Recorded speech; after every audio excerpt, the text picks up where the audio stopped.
retornar. O juízo de Deus se baseia na reação da humanidade à mensagem recebida.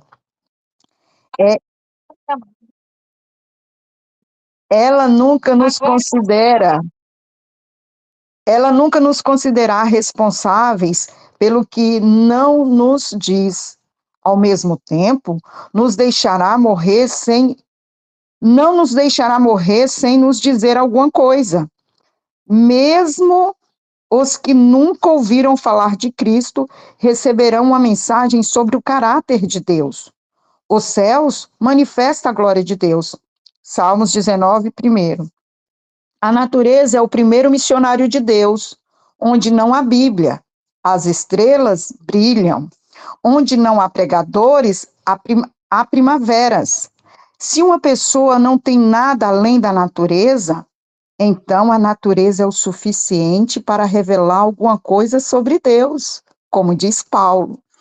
Eles mostram a obra da lei escrita no seu coração, testificando juntamente a sua consciência e os seus pensamentos, quer acusando-os, quer defendendo-os no dia em que Deus há de julgar o segredo dos homens por Cristo Jesus.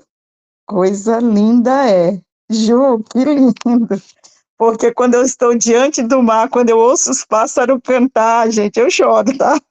Lindo demais. Aproveitando o ensejo, Ju, eu vou precisar sair. Eu já falei isso, eu falo na minha particularidade com você, mas eu quero publicamente dizer que eu louvo a Deus pela sua vida.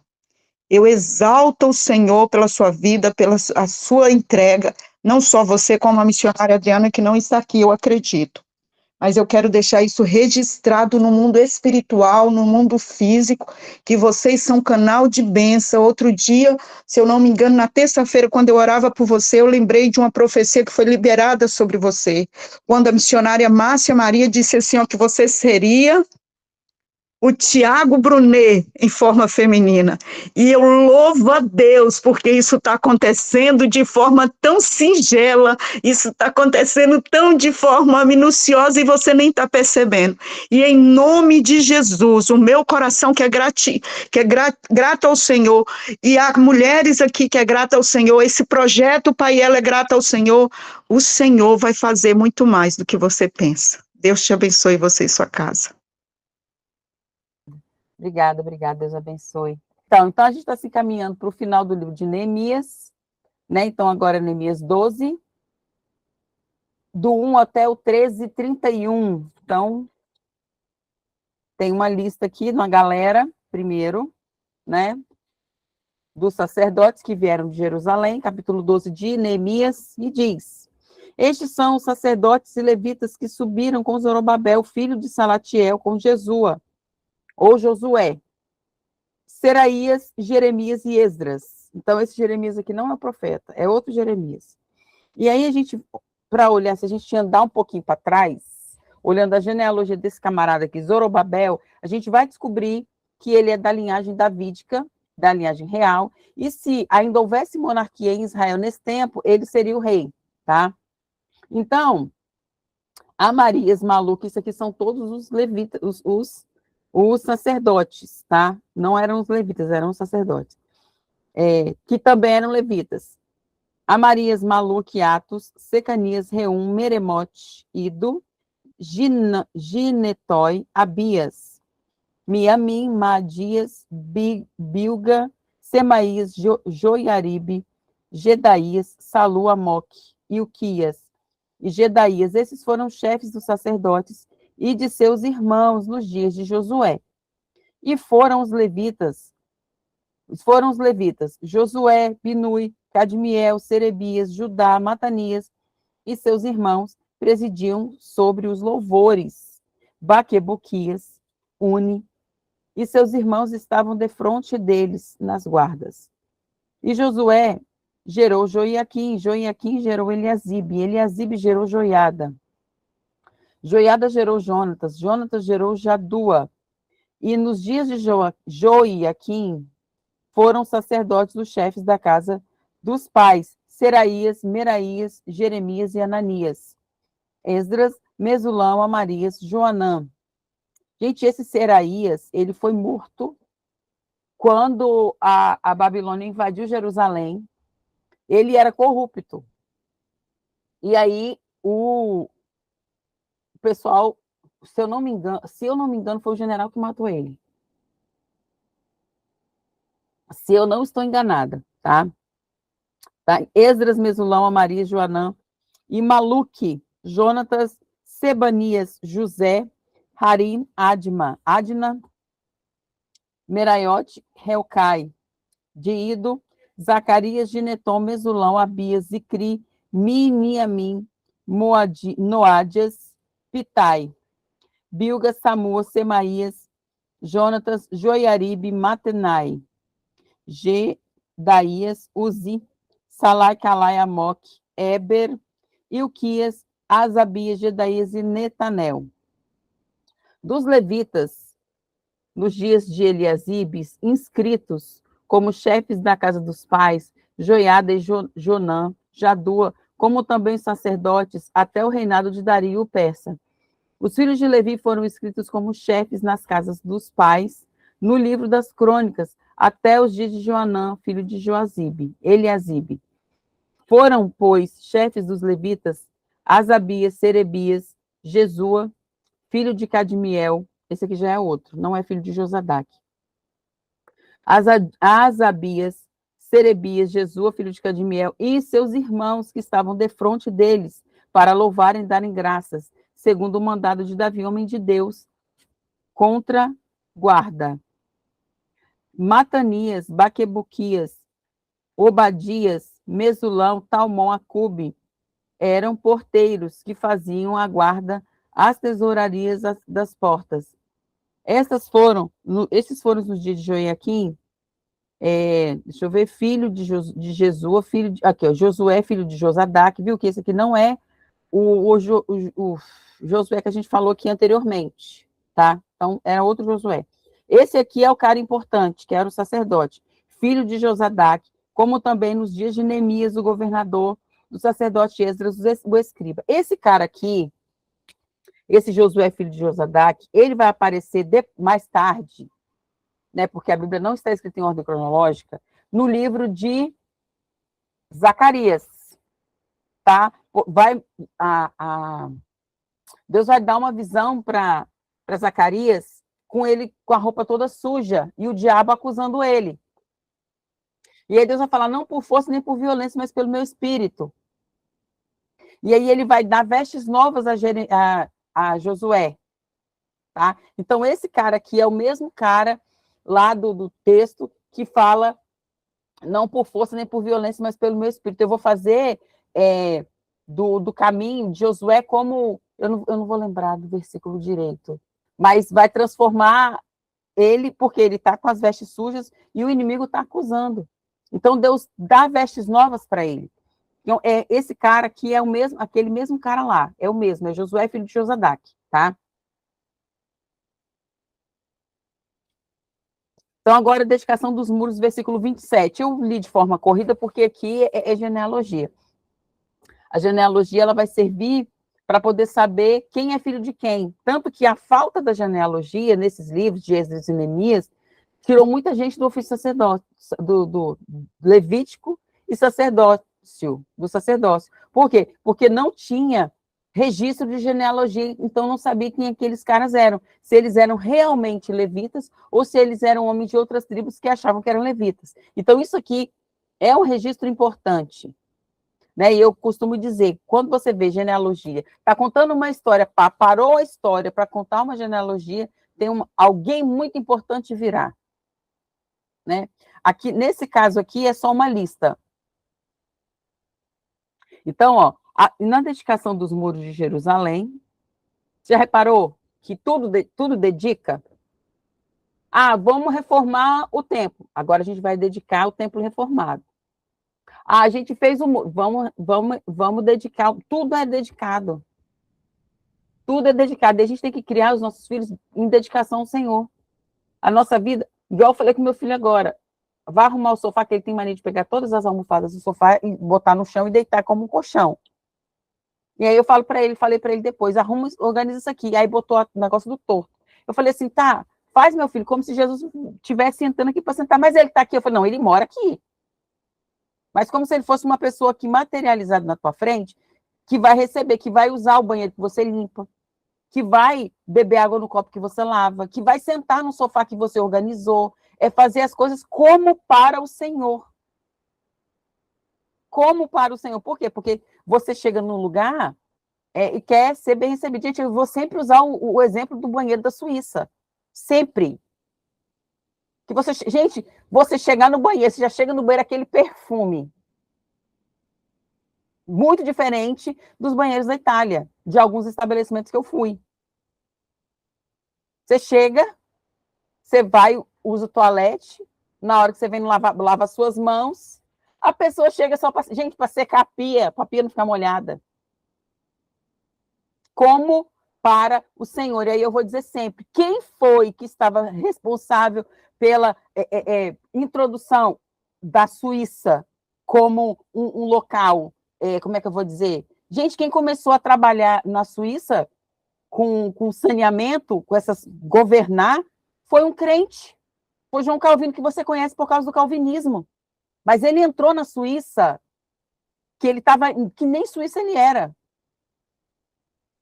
Que ele entrou para administrar o país e o cara falou, fulano, eu preciso de você, eu preciso de ajuda. Ele falou, não, porque não sei o que. Ele falou, pois se você se isentar em fazer aquilo que Deus te colocou nas suas mãos, ele ficou com medo. Aí o que Calvino faz? Vai trabalhar na Suíça. O que ele faz? Primeira coisa que ele faz, não, eu vou olhar. Não, ele começou pelo esgoto. Capítulo 12, versículo 27. Calvino começou a mexer, a reforma, vamos dizer assim, a reforma da Suíça pelo esgoto. Começou de onde ninguém pensaria. Júlia, eu vou te dar o governo de um país. Você vai começar por onde? Talvez eu ia dizer, vou começar com educação e geração de emprego. Ah, vou começar com não sei o quê. Calvino, não. E aí você vai ver hoje o nível de excelência, porque tudo lá é feito como para o Senhor, mesmo que o país esqueceu de Jesus. Mas tudo é assim. Qual é o melhor canivete? Suíço. O chocolate? Suíço. O relógio? Suíço. Preza pela excelência. Vai lá, não tem uma, eu não vi, para dizer que eu vi uma ponta de cigarro no chão. Uma. Eu nem lembro o país todo. Eu vi uma. O rapaz que estava dirigindo para a gente falou que quando ele era adolescente, ele teve lá em Lugano, e parece que eles jogaram papel no chão, os caras iam multar eles. Se jogar um papel de bala no chão, você é multado. Não tem bagunça de estacionamento é subterrâneo. É fazer tudo para a glória de Deus. É para que tudo seja feito. Gente, se a gente viver para a glória de Deus, a gente vai viver uma vida excelente. Por quê? Eu vou limpar a minha casa para a glória de Deus. Eu vou na igreja servir ao Senhor para a glória de Deus. Eu vou trabalhar para o meu patrão para a glória de Deus. Eu vou fazer tudo para a glória de Deus. Se fizer para a glória de Deus, sua vida vai mudar. O jeito que as pessoas vão te... Eu vou tratar, você me tratou mal, mas eu vou te tratar bem para a glória de Deus. Então, o que acontece? Se a gente não buscar, dedicar e fazer tudo para a glória, exatamente, os bancos também, os bancos suíços, eu tinha nem lembrado do banco.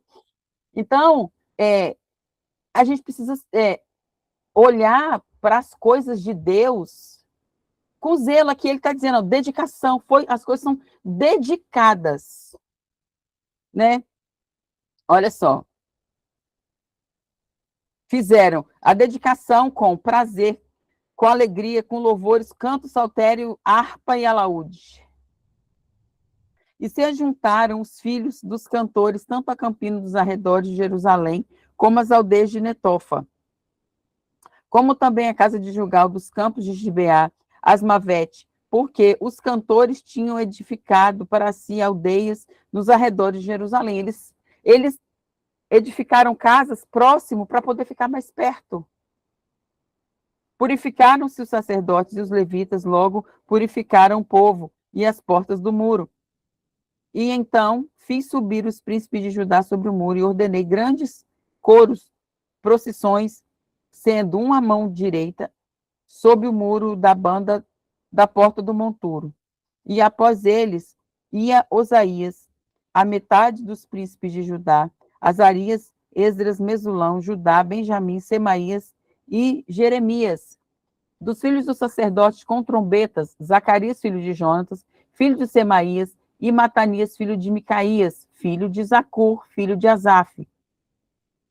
E seus irmãos, Semaías, Azarel, Milalai, Gilalai, Maai, Netael, Judá, Hanani, com os instrumentos músicos de Davi, homem de Deus, Esdras os escriba ia diante deles. Indo assim para a porta da fonte deles, subiam as escadas da cidade de Davi, pela subida do muro, desde cima da casa de Davi até a porta das águas, da banda do Oriente. Eu comecei a dar uma olhada nessas portas. Quando eu comecei a ler o livro de Esdras, de Neemias, eu falei, cara, é muita porta. E aí eu dei uma olhada, mas não dei muita atenção, só li. E aí, daqui a pouco, de tarde, eu estou no meu WhatsApp olhando os status, a pastora Sirlene vai e posta as portas com referência de Neemias, explicando tudo. Aí eu mandei mensagem para ela no privado, falei, pastora, eu estava olhando tudo isso hoje, tudo isso, e a senhora vai e faz os posts bonitinhos. Aí ela falou comigo que ela estava lendo, estudando, e aí viu essas portas, e aí ela começou a identificar coisas, e elas começaram a fazer oração para fechar algumas portas, que a gente mesmo abre, né, renunciando a essas portas que elas abriram. E aí, por isso, ela fez aquela postagem, eu achei muito legal. Mas eu não fiz um estudo aprofundado sobre portas, nada, para poder falar. De repente, a Adriana fez isso com vocês, eu não consegui. Eu não tenho conseguido tirar tempo para fazer algumas coisas, né? Mas vamos lá. Deixa eu ver, onde é que eu parei? Segundo o coro ia, após ele, a metade do povo ia no muro, desde a Torre dos Fornos até a muralha larga. Vamos lá. Deixa eu ver. Desde a porta de Efraim, desde a porta velha, desde a porta do peixe, a torre de Ananel, a torre de Meá, a porta do gado, pararam a porta da prisão. Olha só. Então, todos os coros pararam na casa de Deus, como também eu e a metade dos magistrados comigo. E os sacerdotes Eliaquim, Maceia, Miamim, Micaías, Elioenai, Zacarias e Ananias iam com trombetas, como também Maceias, e Eleazar, Uzi, Joanã, Malquielão e Ezer. Faziam-se ouvir cantores juntamente com Jezraías, o superintendente, e sacrificaram no mesmo dia grande sacrifício e se alegraram, porque Deus os alegrara com grande alegria. Até as mulheres e os meninos se alegraram, de modo que a alegria de Jerusalém se ouviu até de longe. Então vamos lá. Agora eu vou falar do ministério do templo. Também nesse dia, nomearam homens sobre câmaras para os tesouros, para as ofertas alçadas, para as primícias e para os dízimos, e ajuntaram-se nelas das terras das cidades, das porções designadas para a lei, para o sacerdote, para os levitas, porque Judá estava alegre por causa dos sacerdotes e dos levitas que assistiam. E faziam a guarda do seu Deus, e a guarda da purificação, como também os cantores e porteiros, conforme o mandado de Davi e de seu filho Salomão. Por quê?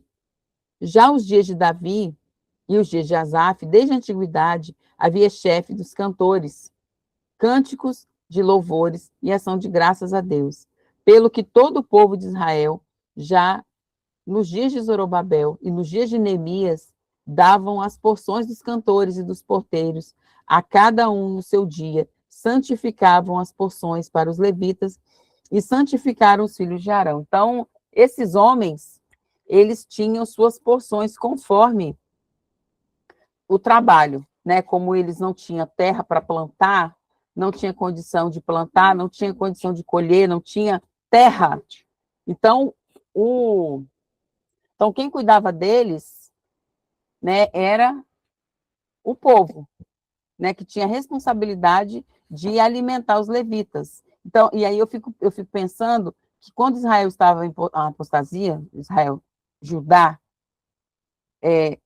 como que esses homens viviam? Lógico, tinham, sempre vai haver um remanescente. Mas aí quando você olha para ler, para ler, para olhar a quantidade de gente que era muita gente. Era muita gente. Num tempo, igual eu falo sempre, num tempo onde a necessidade básica era apenas, lógico, tinha o teto, né? Comida e roupa, né? A necessidade básica era comida e roupa. Hoje, né, que o básico não é o básico. Aliás, o básico para comida e roupa já deixou de ser básico há muito tempo, né? O básico é muito mais do que isso para a gente na atualidade. Mas naquele contexto, tendo um teto, tendo comida e roupa para cobrir do frio, ponto. Porque a gente olha para Israel, a gente vê os filmes, as séries, as novelas e tudo que tem a ver com o tempo de Jesus, a gente não vê inverno, né? A gente vê uma região seca, o sol batendo e tal, mas eles têm inverno. O inverno deles é rigoroso. É um inverno rigoroso. Então, a gente for olhar, faz frio. Então, precisava de roupa e de alimento, estocava alimento, mas aí a gente olha para o nosso contexto hoje, o básico para mim não é só teto, comida e roupa. Né? A gente sempre quer alguma coisa a mais. Né? Sempre vai querer um dinheiro para passear, vai querer um carro para dirigir, um carro bom para andar, né? Só que a sociedade nesse tempo aqui era assim, comida e teto, e roupa, para cobrir do frio. E aí eu estava lendo Isaías agora há pouco, eu estava vendo que a injustiça social era muito grande, né? E Deus estava chamando o povo a prestar atenção, né? Aquele versículo que fala que os pecados sejam como escarlata. Primeiro ele fala assim, vem, né? E se arrepende. Primeiro você vai fazer o seguinte, você vai mudar sua conduta, você vai andar de forma diferente. Depois você vai vir e eu vou te lavar, ainda que seus pecados sejam sujos, sejam como escarlata. Gente, escarlata e carmesim eram dois tipos de tintura um pigmento altamente poderoso. Quando ele batia no tecido, nada tirava. E aí Deus vem e fala assim, olha só, ainda que seja como carmesim, eu vou transformar em branco como lã. Quer dizer, a cobertura de pecado, né? Vou dizer o perdão, não, a cobertura mesmo. Porque perdoar, apagar mesmo, só com Jesus, só com o sangue de Jesus. Ela fala assim: eu vou cobrir isso aí e não vai dar para ver. Como uma cidade que é coberta de neve. Fica tudo branquinho. Não consegue ver nada. Só vê o branco. O pecado estava lá embaixo, mas estava coberto. Né? E aí, esses caras eram essenciais para o culto. Esses caras eram essenciais para o culto. Vamos lá. Agora, capítulo 13. Aí, ó, falei de justiça social, né? Agora vem Neemias, capítulo 13, e vai remover abusos, diversos abusos. Naquele dia, leu-se o livro de Moisés aos ouvidos do povo e achou-se escrito nele que olha só, amonitas, moabitas não entrassem jamais na congregação de Deus. Porquanto não tinham saído ao encontro dos filhos de Israel com pão e água. Antes, assalariaram contra eles Balaão para os amaldiçoar, ainda que o nosso Deus converteu a maldição em bênção. Sucedeu, pois, que, ouvindo eles que a lei se apartava de Israel, toda a mistura, não podia misturar com outros povos. Eu estou falando de casamento. Ora, antes disso, Eliasibe, o sacerdote que presidia a câmara da casa do nosso Deus, tinha se aparentado com Tobias. Tobias era amonita. E fizeram-lhe uma câmara grande, onde antes se metiam ofertas de manjares, e o incenso, e os utensílios, e os dízimos, e os grãos, e o mosto, e o azeite, que ordenavam para os levitas, os cantores, os porteiros, como também oferta alçada para os sacerdotes. Eles tiraram um lugar que era depósito, e transformaram num quarto para o cara ficar. E o cara era o quê? Amonita. Olha lá. Mas durante tudo isso, não estava eu em Jerusalém, porque no ano 32 de Artaxerxes, rei da Babilônia, vim eu ter com o rei. Mas, ao cabo de alguns dias, tornei a alcançar a licença do rei. Olha só. Então, lá no início do livro de Neemias, quando você vai ler, você vai ver que ele conversa com o rei, e o rei libera ele para passar um tempo determinado em Jerusalém. Então, por isso também, a urgência em terminar a obra que ele estava fazendo.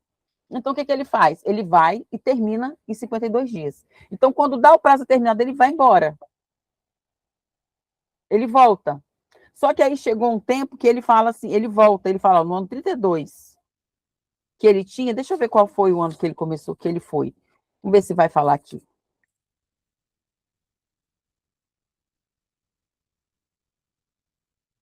Primeiro dia do 7º mês.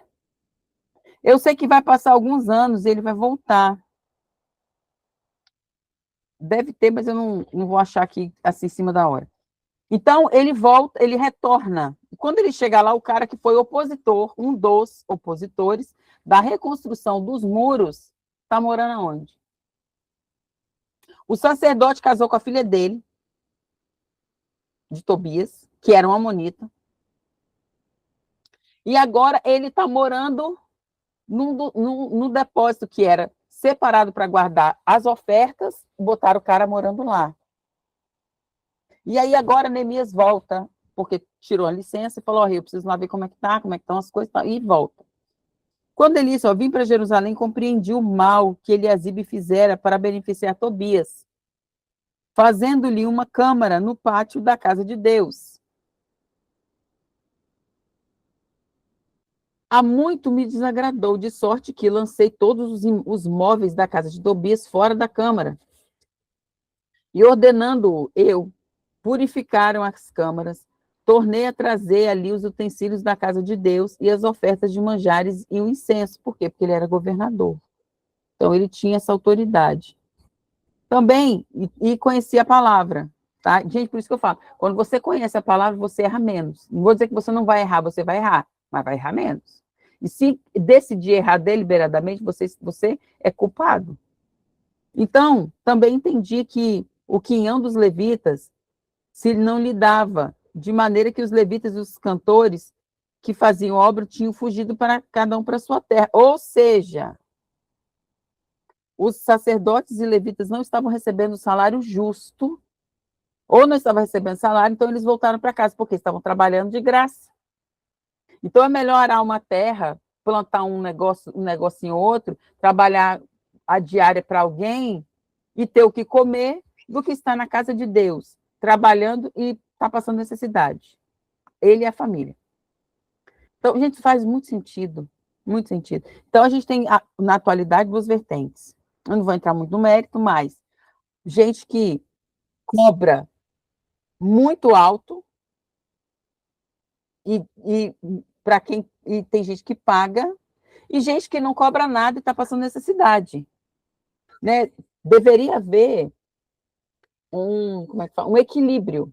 Por quê? Porque o trabalhador é digno do seu salário, né?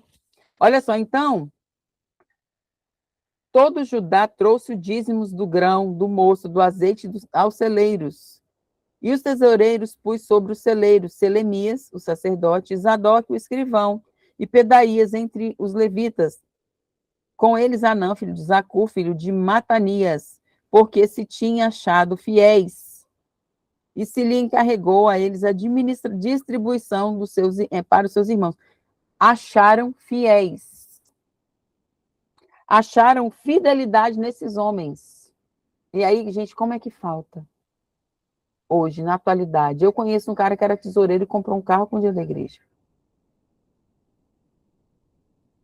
Como que falta fidelidade, financeira do nosso meio? E aí o dinheiro ele vai revelar o meu coração. O dinheiro revela o coração. O amor é o dinheiro. Como é que é? O dinheiro é a raiz dos males. Não, não é o dinheiro, é o amor ao dinheiro. E ele vai revelar o que está no coração de cada um. Por isso, Deus meu, ele está orando aqui.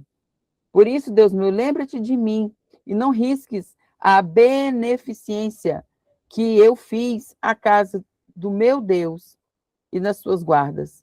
Naqueles dias vi em Judá que os que pisavam lagares no sábado, que faziam feixes e carregavam sobre jumentos, como também uvas, vinhos, figos e toda a cesta de cargas que traziam de Jerusalém no dia de sábado. Eu testei contra eles no dia que vendiam mantimentos. Aqui, eles estavam profanando o sábado, isso também era um abuso. Também tírios habitavam dentro e traziam peixe e toda a mercadoria que no sábado se vendiam aos filhos de Judá.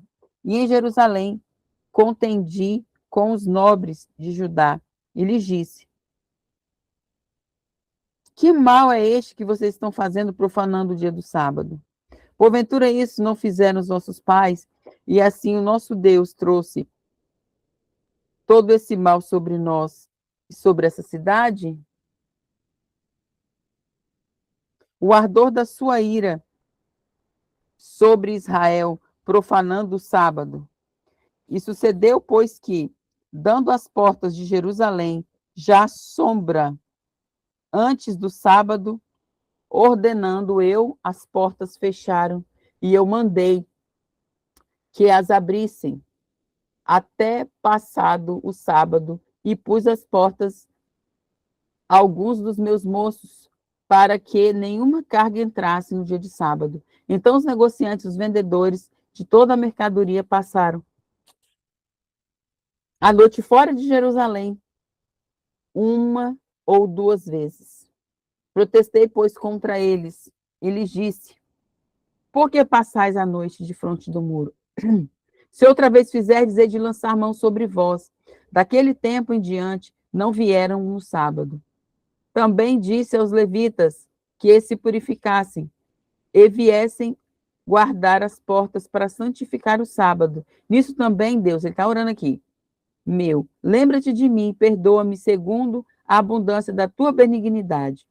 Vi também, naqueles dias, judeus que tinham casado com mulheres asdoditas, amonitas e moabitas.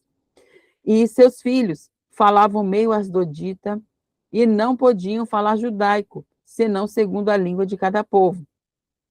Contendi com eles e os amaldiçoei, e espanquei alguns deles, e lhes arranquei os cabelos, e fiz jurar por Deus, dizendo: não dareis mais as vossas filhas, os filhos, não tomareis mais os filhos, mais as suas filhas, nem para vocês, nem para nós mesmos, para vós mesmos. Porventura não pecou nisso Salomão, rei de Israel, não sabendo, não havendo entre muitas nações rei semelhante a ele, sendo amado de seu Deus, e pondo Deus rei sobre todo Israel, e contudo as mulheres estranhas fizeram pecar. Essas mulheres asdoditas aqui, Asdod é a região de Filístia, tá? Da terra dos filisteus. Dar-vos-íamos nós ouvidos para fazermos todo aquele grande mal, este grande mal, prevaricando contra o nosso Deus, casando com mulheres estranhas?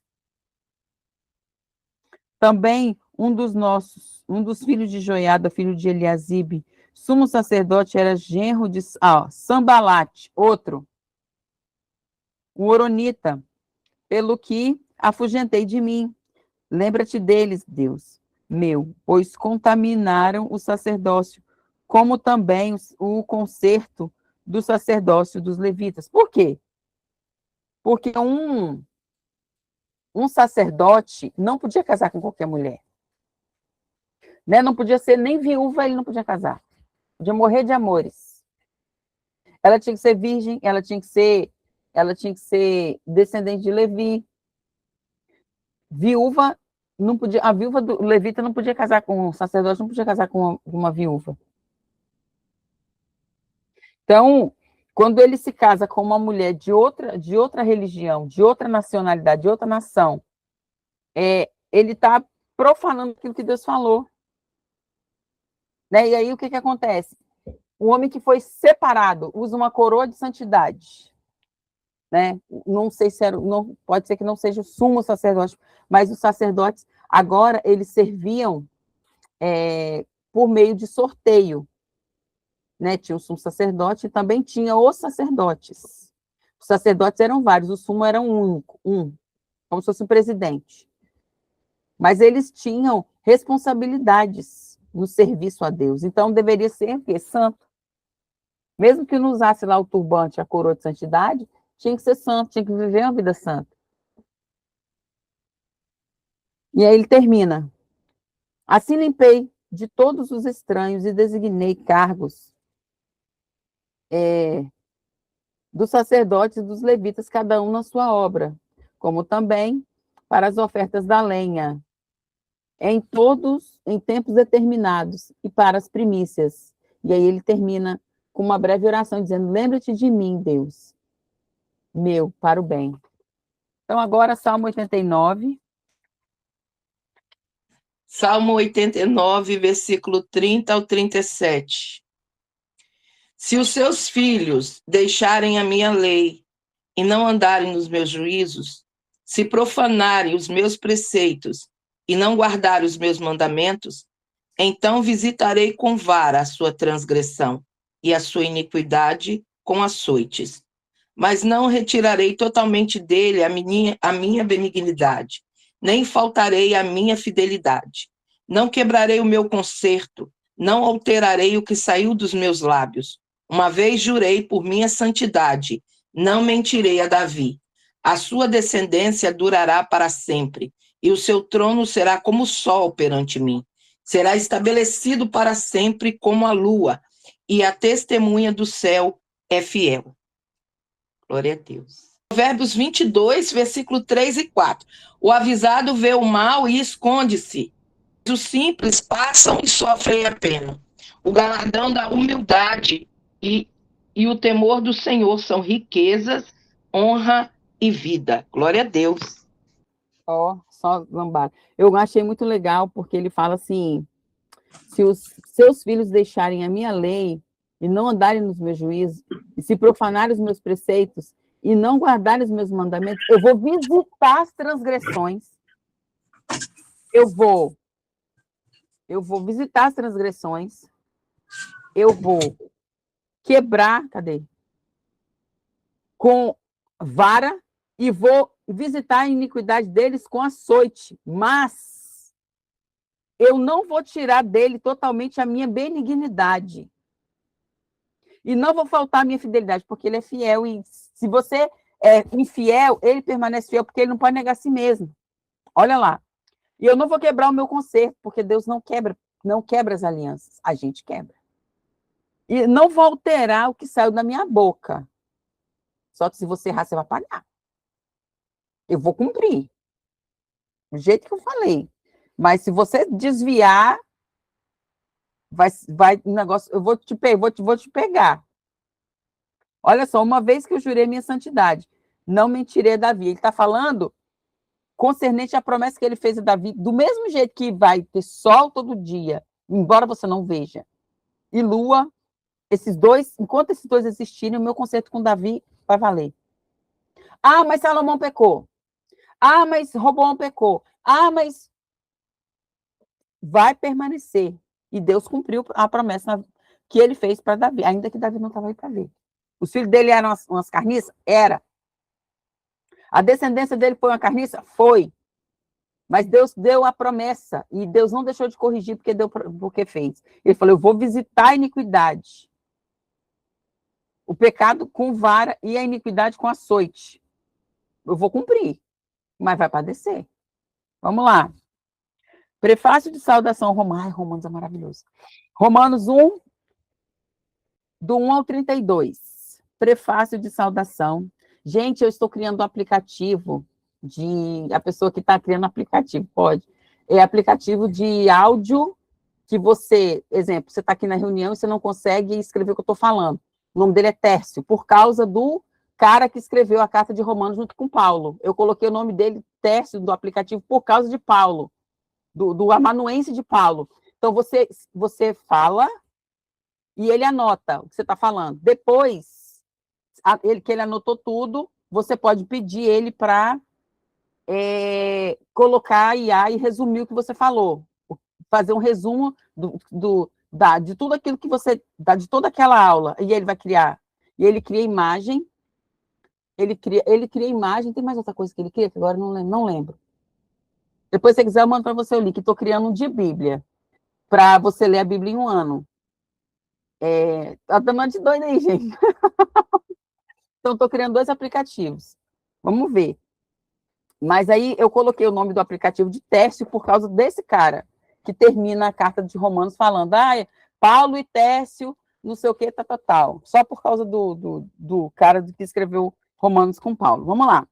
Paulo, servo de Jesus Cristo, chamado para apóstolo, separado para o evangelho de Deus, o qual antes havia prometido pelos seus profetas nas Santas Escrituras, acerca do seu filho que nasceu da descendência de Davi, segundo a carne, declarado filho de Deus em poder, segundo o Espírito de santificação, pela ressurreição dos mortos. Jesus Cristo, nosso Senhor, pelo qual recebemos a graça e o apostolado para a obediência da fé entre todas as gentes pelo seu nome, entre os quais sois também vós chamados para serdes de Jesus Cristo. E todos os que estáis em Roma, amados de Deus, chamados santos, graça e paz de Deus, nosso Pai, e do Senhor Jesus Cristo. Então, aqui é doxologia, ele começa com o prefácio e com a saudação. A fé dos romanos, Paulo anela em vê-los. Primeiramente, dou graças ao meu Deus, por Jesus Cristo acerca de vós, todos, porque em todo o mundo é anunciada a fé de vocês.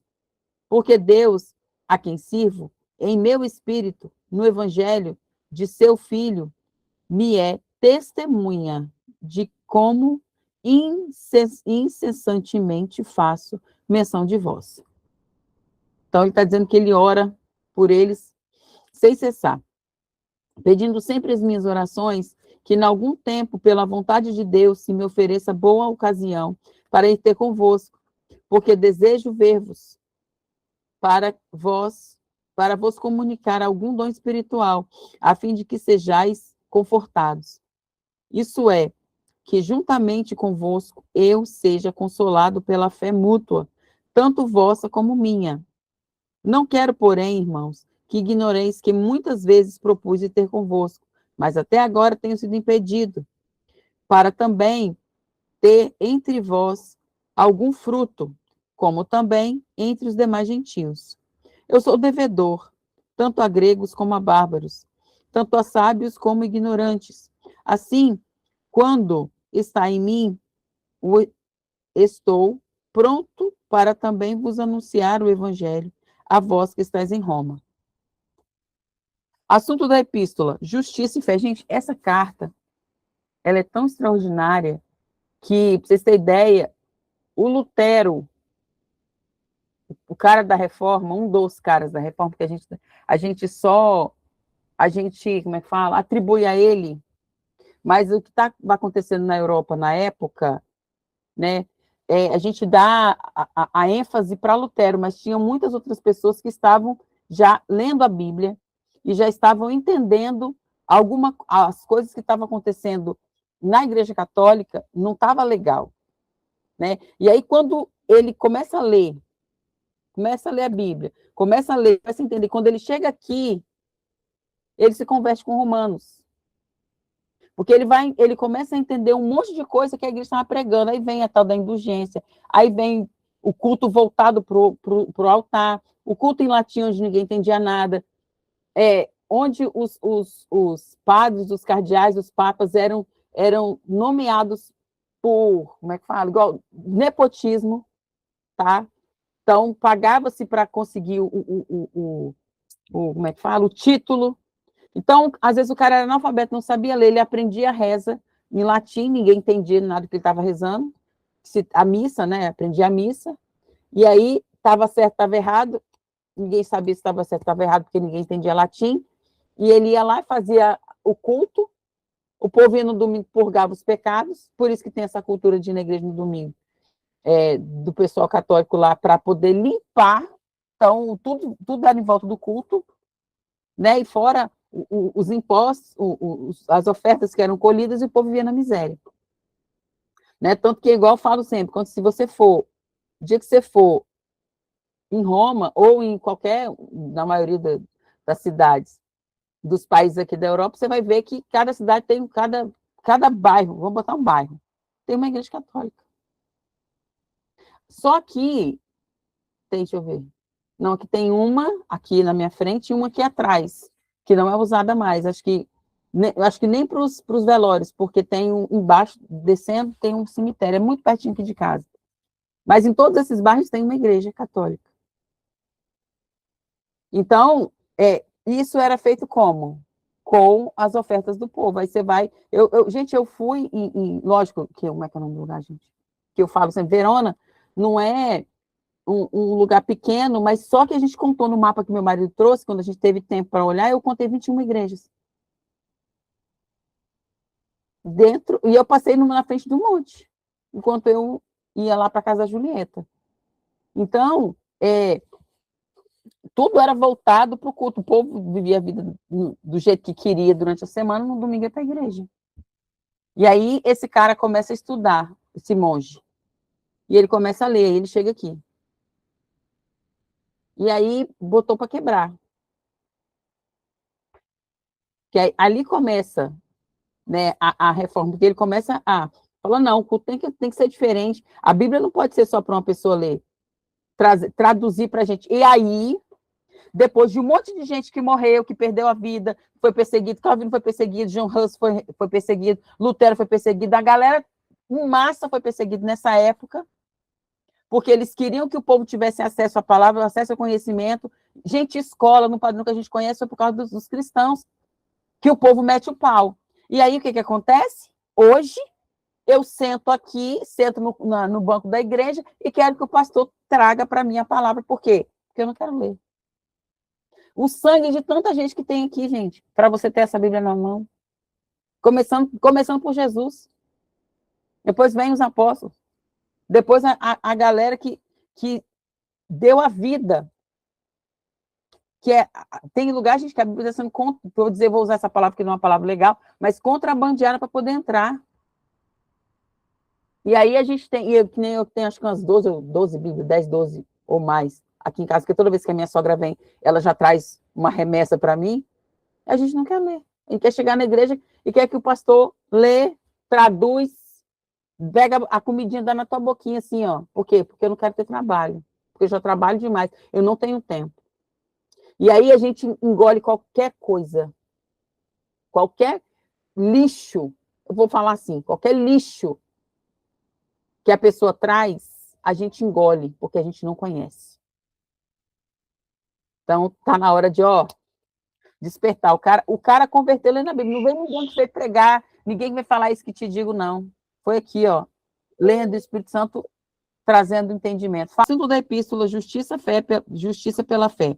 Porque não me envergonho do evangelho de Cristo, pois é o poder de Deus para a salvação de todo aquele que crê, primeiro do judeu e também do grego. Então, começa com o gentil, com o judeu, depois vem para o grego, que é o gentil, os gentios, né?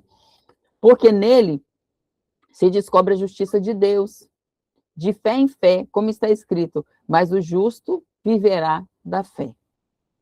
Idolatria e depravação dos gentios, porque o céu se manifesta a ira de Deus, e toda a impiedade e injustiça dos homens, que detém a verdade em injustiça, porquanto o que de Deus se pode conhecer, nele se manifesta, porque Deus o manifestou. Porque as coisas invisíveis, desde a criação do mundo, tanto o seu eterno poder como a sua divindade se entendem claramente e se veem pelas coisas que estão criadas para que eles fiquem inexcusáveis. Porquanto, tendo conhecido a Deus, não o glorificaram como Deus, nem lhe deram graças. Antes, os seus discursos se desvanecem e o seu coração insensato obscurece. Dizendo-se sábios, tornaram-se loucos. Mudaram a glória de Deus, do Deus incorruptível, em semelhança da imagem do homem corruptível, de aves, de quadrúpedes e de répteis. Está falando de idolatria.